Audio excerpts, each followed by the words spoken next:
Salve fratres, welcome back into the jungle of Protestantism. Teiterum videre Patris Allegro, Veritas Liberabit Vos. Semakin hangat, semakin hangat, semakin hangat. Saya menjumpai Anda dengan kabar gembira bahwa perdebatan atau polemik soal salib tidak akan pernah selesai di luar gereja Katolik. Semuanya akan tergantung. You suka yang gaya penjelasan siapa begitu. Karena sekuat-kuatnya seorang pendeta berteriak, tidak ada otoritas yang mampu mengikat sesama Protestan yang lain. Sorry ya, sola scriptura, kita membaca Alkitab. Mari kita lihat. Untuk katekesi pagi ini saya mengajak kita masih seputar pembahasan polemik salib di luar gereja Katolik yang masih tetap tidak akan selesai, dan dengan berjalannya waktu orang akan melupakan itu dan kembali baku naik seperti biasa. Tidak akan ada penyelesaian kecuali kembali ke gereja Katolik bersatu dengan Petrus dan ada konsili. Jadi kerinduan terdalam mereka sekarang adalah berusaha untuk mengupayakan konsili, but sorry, di luar gereja tidak mungkin terjadi konsili. Yang ada hanyalah adu isi kepala sendiri. Baik, mari itu pembukaan ya. Pembukaan untuk kita semua. Mari kita bahas untuk katekesi kali ini adalah problem Euthyphro dan salib Kristus. Ada di sini yang sudah tahu problem Euthyphro dari Plato, seorang filsuf besar, di mana bahkan ada seorang filsuf lain yang menegaskan bahwa seluruh filsafat barat itu hanyalah catatan kaki dari Plato. Saya lupa orangnya ya, yang tahu komen, yang ingat komen.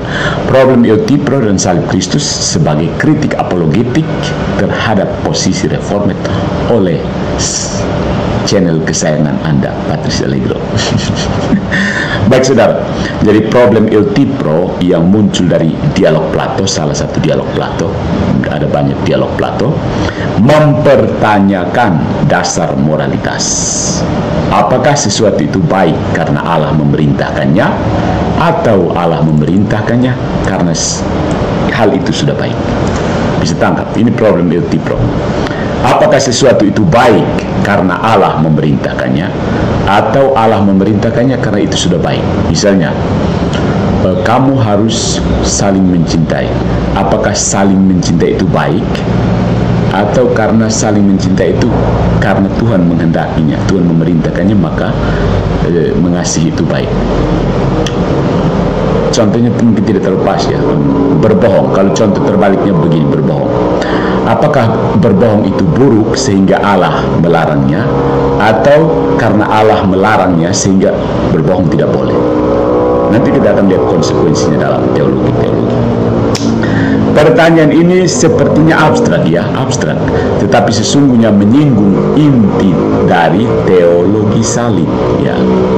Bagaimana memahami bahwa penyaliban Kristus, peristiwa kejam yang dilakukan oleh manusia berdosa, dapat disebut sebagai karya penyelamatan Allah, gitu kan?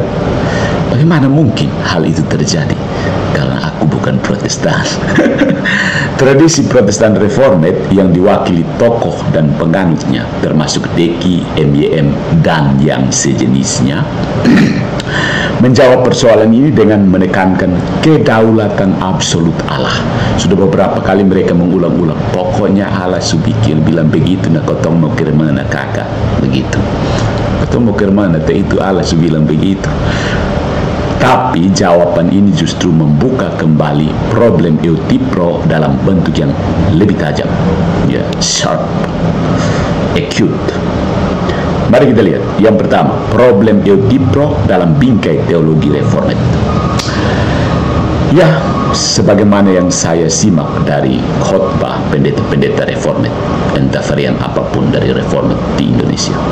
Dalam tradisi reformat, garis pemikiran Calvin dan para penerusnya condong pada apa yang disebut divine command theory, teori perintah ilahi.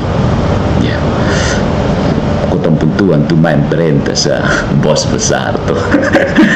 Baik dan buruk tidak memiliki dasar rasional yang dapat dipahami, melainkan semata-mata ditentukan oleh keputusan Allah, dekret ilahi. Karena itu, penyaliban Kristus dipandang baik hanya karena Allah telah menentukannya dalam rencana kekal. Dengan kata lain atau dengan pengungkapan alternatif, Allah menetapkan bahwa Kristus harus mati. Karena Allah menetapkan, maka peristiwa itu baik. Kita hanya perlu tunduk tanpa menuntut rasionalitas moral di baliknya. Yang dilakukan para pendeta Protestan sekarang adalah mencari ayat untuk meneguhkan posisi ini. Posisinya sudah ada, tinggal cari ayat. Oh, ini ayatnya, ya kan? Keren kan? Disinilah problem eutipro menggigit, seperti semut menggigit atau apa. Kalau orang dawan biasanya kib katu. Kib katu itu bahasa. Ada di sini orang dawan, kib katu itu apa ya? Nah, jadi sini problem eutipro menggigit kembali. Jika Allah dapat mendeklarasikan sesuatu sebagai baik hanya karena dia mau, maka baik buruk menjadi sewenang-wenang. Ya, sewenang-wenang. Penyalipan pun kehilangan makna moral universalnya dan hanya tersisa sebagai fiat ilahi, kehendak ilahi doang. Tidak ada apa-apanya, itu kehendak ilahi. Kita yang lain ini boneka pencet. Yang kedua, konsekuensi logis dari posisi reformat. Dari sini muncul konsekuensi serius, grave consequence. Yang pertama ada voluntarisme ilahi. Voluntas itu kehendak bahasa Latin. Voluntarisme itu artinya arbitrary, sewenang-wenang, kewenangan ilahi, kesewenangan ilahi. Voluntarisme. Penyalipan bukan puncak keadilan dan kasih, melainkan sekedar aturan main dari Allah. Allah bisa saja menyelamatkan dengan cara lain, bahkan dengan kejahatan yang lebih absurd, dan tetap sah disebut baik. Yang kemudian konsekuensi berikutnya ada skandal moral. Mengapa Allah yang Maha Kuasa memilih cara sekejam penyalipan? Jawaban reformat biasanya berhenti di karena Allah berdaulat. Tetapi ini bukan jawaban, saudaraku. Ini adalah gali lubang tutup lubang, alias berhenti berpikir. Tinggal cari ayat untuk tutup lubang. Begitu caranya. Kemudian konsekuensi yang berikutnya adalah limited atonement. Salah satu dari tulip itu, limited atonement, bagian L. Pandangan khas Calvinisme bahwa Kristus hanya mati untuk kaum pilihan menguatkan kesan arbitrer ini. Ya, kematian Kristus tidak bersifat universal, melainkan hanya berlaku untuk sebagian orang sesuai keputusan Allah. Tinggal cari ayat, pakai sudah. Begitu, posisinya sudah ada, cari ayat itu gampang. Sampai sini ada jawaban Katolik untuk mengatasi problem eutipro. Apologetika Katolik menolak kedua kutub dilema eutipro. Allah bukan sekedar penguasa voluntaristik yang bisa mendefinisikan baik sesuka hati, tetapi juga bukan tunduk pada hukum moral di luar dirinya. Allah adalah kebaikan itu sendiri, bonum ipsum. Ya, ini penting. God is good, the goodness of God. The goodness of God itu bukan sesuatu yang dimiliki Tuhan. Jadi goodness of God itu sebenarnya secara filosofis salah, metafisik secara ontologi salah. The goodness of God, there is no goodness of God. God is goodness, the highest goodness, the ultimate goodness. Bonum ipsum. Allah itu identik, Allah itu adalah kebaikan, bukan Allah itu punya kebaikan. Sampai sini bisa paham. Dengan kerangka seperti ini, penyalipan Kristus bukanlah peristiwa yang menjadi baik hanya karena Allah kehendaki, melainkan peristiwa yang sesuai dengan kodrat Allah yang adalah kasih dan keadilan. Salib adalah titik temu di mana keadilan Allah terpenuhi karena dosa manusia sungguh ditanggapi dengan serius, dan kasih Allah dinyatakan karena Allah sendiri dalam Kristus menanggung konsekuensi dosa. Ya, inilah keindahan logos Kristiani, perintah Allah tidak arbitrer, melainkan konsisten dengan kodratnya yang adalah kasih dan kebenaran. Ya, konsistensi. Yang keempat, ada kritik apologetik terhadap reformat. Reformat ini apa sih? Kayak nama granat begitu, meledak. Posisi reformat dengan menekankan kedaulatan Allah secara mutlak jatuh ke dalam voluntarisme Okhamis. Ini metafisika mereka yang mereka pakai sebenarnya, tanpa sengaja menghindari posisi ini dengan mengatakan kami murni Alkitab, padahal posisi mereka adalah voluntarisme Okhamis. Ingat, Anda tidak bisa menolak berfilsafat. Anda hanya bisa menolak sistem yang satu untuk merangkul sistem filsafat yang lain. Ketika Anda mengatakan saya tidak butuh filsafat, saat itu Anda sedang merangkul sebuah filsafat yang tidak butuh filsafat. Jadi sebenarnya Deki dan kawan-kawan MBM, siapa lagi, Weli Ministry, Esther Soru, mereka itu sebenarnya mendasarkan tafsiran mereka terhadap salib itu berdasarkan metafisika voluntarisme dari William Ockham. Ya, metafisika voluntarisme dari William Ockham. William Ockham itu juga biarawan OFM Katolik ya. Jadi ya, Protestan itu makan dari dapur Katolik sebenarnya. Moralitas hanyalah hasil kehendak sewenang-wenang Allah. Itu berarti penyaliban Kristus pada dasarnya tidak memiliki makna rasional universal, melainkan hanya misteri fiat ilahi. Tuhan mengatakan ya, ya, terjadilah maka terjadilah, kun fayakun kan. Kalau salah kun fayakun itu seperti apa, tapi yang saya pahami kayaknya seperti itu. Sebaliknya, tradisi Katolik memberikan jawaban yang lebih filosofis dan koheren dan keren. Filosofis, koheren, sekaligus keren. Penyaliban adalah puncak partisipasi. Ingat, kata ini tidak pernah muncul di Protestan, partisipasi. Makanya masing-masing sola scriptura sendiri. Penyaliban adalah puncak partisipasi manusia. Yesus sebagai manusia sejati dalam puncak partisipasi manusia. Yesus sebagai manusia sejati dalam hukum ilahi yang kekal, divine law, eternal divine law. Kristus taat sampai mati bukan karena Allah menyuruh begitu saja, melainkan karena itulah cara ya. Saya biasa bertanya kepada polemik Protestan, bagaimana caranya? Mereka biasanya bingung. Karena itulah cara di mana kasih sejati mengatasi dosa tanpa meniadakan keadilan. Apologetika Katolik dengan demikian lebih mampu menjawab keberatan ateis. Jadi Protestan kalau soal salib mereka tidak bisa. Mereka hanya bisa bermain antara sesama Protestan. Menghadap Katolik tidak bisa. Ya. Bahkan Protestan seperti Bart Ehrman akhirnya memilih ateis karena terlalu banyak belajar Alkitab, begitu. Kebanyakan sola scriptura, akhirnya dia memilih jadi ateis. Siapa Bart Ehrman? Silakan Google. Evangelical dia. Oke.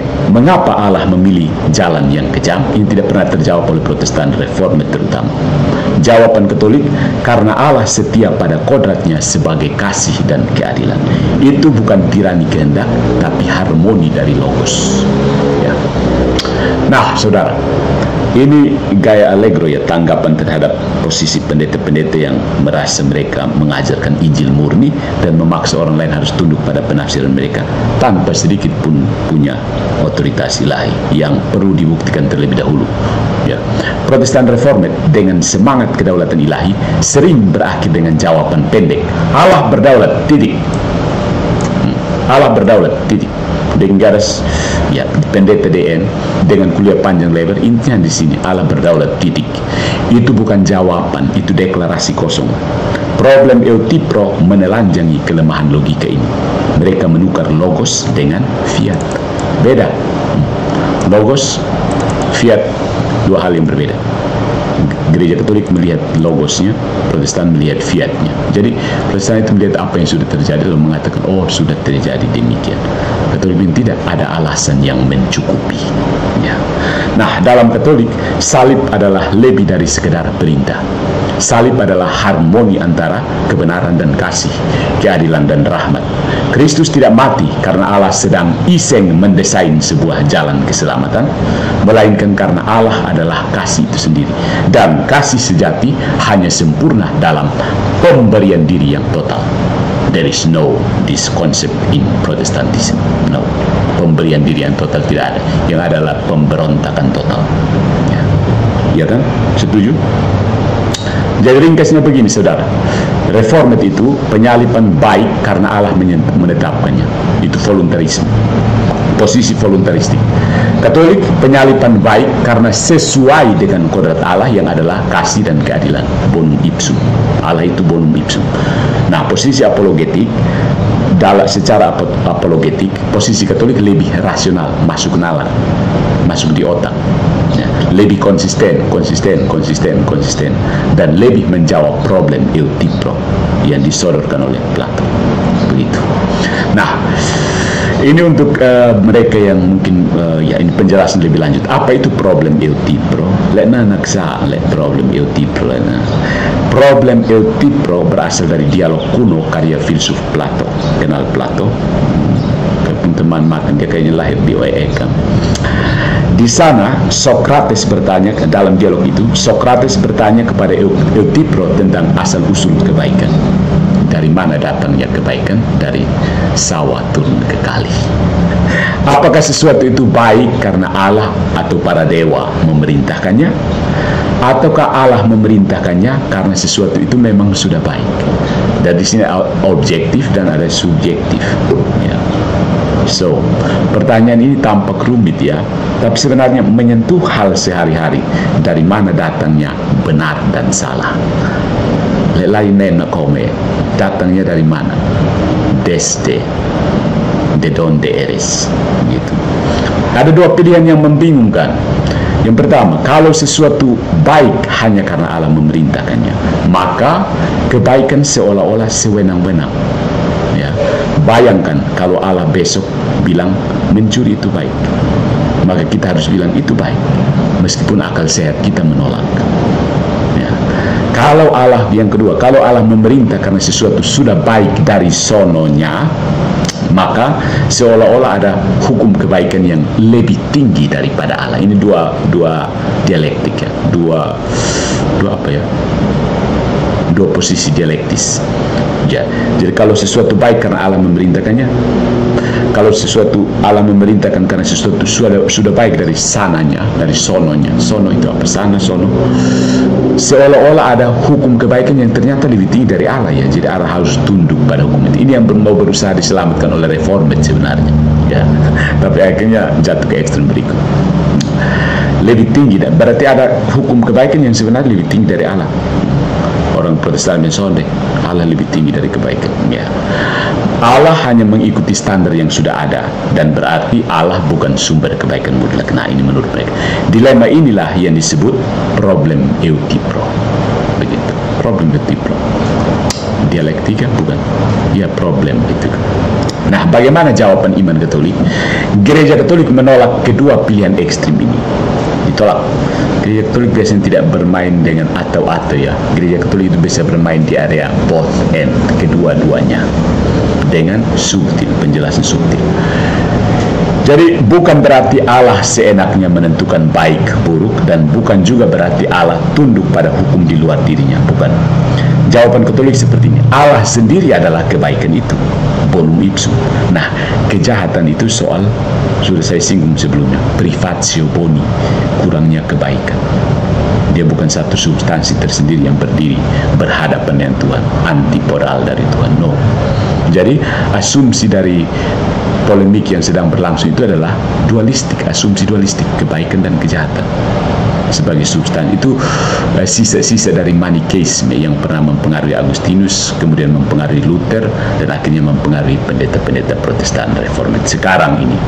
Ya, jadi kalau Allah memerintah itu bukan karena dia sembarang, tapi karena perintah itu mengalir dari kodratnya sendiri yang penuh kasih dan kebenaran. Contoh, mengasihi sesama itu baik bukan hanya karena Allah kebetulan memerintahkannya, tapi karena Allah sendiri adalah kasih. Jadi perintahnya masuk akal dan sesuai dengan siapa dia. Masuk akal dan sesuai. Ini prinsip di mana doktrin-doktrin Katolik ditegakkan. Bukan mana ayatnya, tapi masuk akal dan sesuai dengan siapa itu Allah. Begitu. Nah, kenapa relevan buat kita, saudara-saudariku? Problem eutipro penting karena menyinggung dasar moralitas kita. Ya, kalau kita percaya pada Allah yang arbitrer, Allah yang semau gue, kita tidak bisa membedakan Allah sejati dari tiran. Ya. Tapi kalau kita percaya Allah adalah kasih dan kebaikan itu sendiri, maka iman kita punya dasar yang rasional dan indah, fulcrum. Hukum moral itu bukan beban, melainkan cermin dari siapa itu Allah. Itu yang penting. Jangan mencuri, jangan bersaksi dusta. Itu cerminan dari siapa Allah itu, kebaikan tertinggi. Itu. Nah, bagaimana problem eutipro dan salib Kristus yang sedang dicelotehkan oleh akun-akun YouTuber yang bising di luar sana? Yang pertama, penyaliban Yesus itu skandal atau rencana sebenarnya. Ya. Kalau kita melihat penyaliban Yesus secara manusiawi, itu jelas kejahatan. Jelas sekali kejahatan itu kejahatan paling buruk. Orang benar dihukum mati dengan cara paling hina. Tetapi iman Kristen mengatakan penyaliban adalah rencana keselamatan Allah. So, pertanyaannya, bagaimana mungkin sesuatu yang jahat bisa menjadi baik? Bagaimana mungkin hal itu terjadi kalau sesuatu yang jahat bisa jadi baik? Disinilah problem eutipro muncul ke permukaan. Ada dua cara pandang yang membingungkan, saudara-saudariku. Kalau baik hanya karena Allah memutuskan, maka penyaliban dianggap baik cuma karena Allah bilang begitu. Tapi ini membuat Allah tampak kejam, seolah-olah dia bisa saja memilih cara lain yang lebih sadis, dan itu tetap baik hanya karena Tuhan mau begitu. Ya. Kalau baik karena memang dari sononya sudah baik, maka seolah-olah penyaliban Yesus hanya kebetulan cocok dengan hukum kebaikan yang ada di luar Allah. Ini dilemanya. Oh ya, tadi saya sebut dilema sih, bukan dialektika, dilema. Kalau memang baik karena dari sononya memang baik, maka seolah-olah penyaliban Yesus hanya kebetulan saja cocok dengan hukum kebaikan yang ada di luar Allah. Dan ini merendahkan Allah, karena seakan-akan ada hukum moral yang lebih tinggi dari dia. Seakan-akan. Ya. Bagaimana jawaban iman Katolik? Iman Katolik tidak memilih salah satu dari dua ekstrem itu. Gereja mengajarkan seperti ini. Allah bukan asal suka-suka menentukan baik buruk. Allah juga bukan tunduk pada hukum yang lebih tinggi, dan Allah sendiri adalah kasih dan kebaikan itu. Jadi dia tunduk pada dirinya sendiri. Gitu. Maka penyaliban Yesus baik bukan karena Allah main tunjuk boneka pencet, cek pencet sini, cek pencet sana, pencet Yudas, Ayus, pencet Pilatus, pencet Kayafas, lalu pencet Maria dan Yohanes di situ. Yang lain dia pencet ke lari semua. Kasih yang rela berkorban demi manusia dan keadilan yang tidak menutup mata terhadap dosa. Jadi salib menyingkapkan kodrat Allah sendiri, kasih dan keadilan. Rela berkorban demi manusia, tidak menutup mata terhadap dosa. Dengan kata lain, dengan ungkapan berbeda, salib adalah tempat di mana kasih dan keadilan Allah itu bertemu, bersilangan kan. Salib itu kan silang. Kasih dan keadilan bertemu. Kenapa ini penting, saudara-saudara? Kalau kita ikut logika Allah berdaulat titik yang sering dipakai di kalangan Protestan Reformed, yang mungkin mereka berusaha bilang tidak kan maksud bukan begitu, tapi ya maksudnya memang bukan begitu, tapi akhirnya memang begitu. Penyaliban bisa terkesan sewenang-wenang. Allah bisa pilih cara apa saja untuk menyelamatkan, dan kita hanya bisa pasrah. Sola fide, sola gratia, sola, begitu kan? Tapi kalau kita memahami bahwa Allah adalah kasih itu sendiri, maka salib bukanlah tindakan sewenang-wenang, melainkan cara paling konsisten dengan kodrat Allah. Kasih sejati hanya nyata bila ia rela memikul penderitaan manusia, bukan dengan fiat otoriter. Di sini sola fide gugur dengan prinsip fides caritatis formata, fides formata caritatis.